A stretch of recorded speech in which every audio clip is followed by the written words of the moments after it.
నేను రాను నా దగ్గర నుంచి వెళ్ళిపోతాను. నేను రాను అసలు నన్ను పట్టుకోవద్దు నా పక్కన దించుకొని నేను రాను. ఇప్పుడు ఇక్కడ ఏం చేద్దామని గిరిజన గడ్డ మీద పడకూడదా? లంకిపోయిన చెప్పొచ్చి అలా కొట్టుకుంటే ఇప్పుడు గిరిజనాలు బతకూడదా అంటున్నా నేను. ఇన్ని రోజులు బట్టి నిన్ను కదిపాడా? ఇప్పుడు అదిగో అక్కడ పద్ధతులు నచ్చగా ఇదిగో ఇక్కడ మా ఒక ఏడాదోడు ఇది విధంగా సౌకర్యంగా చేస్తున్నాడని చెప్పి నా దగ్గర బతటానికి వస్తున్నారు కదా. నువ్వు సంఘ సేవకుడు సంఘ సేవకుడు పెట్టుకో. ఎవరుతున్నాడు? అదే విధంగా బెదిరేస్తుంది. వస్తానన్నాడు చూపించి పెట్టుకో.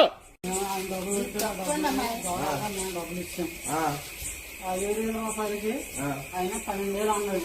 5,000 కట్టాం. ఇంకా 5,000 రూపాయలు ఏమన్నాడు మా వాంద 5,000 కొట్టలేదంట. మా చెల్లెలు కాడికి వచ్చాం.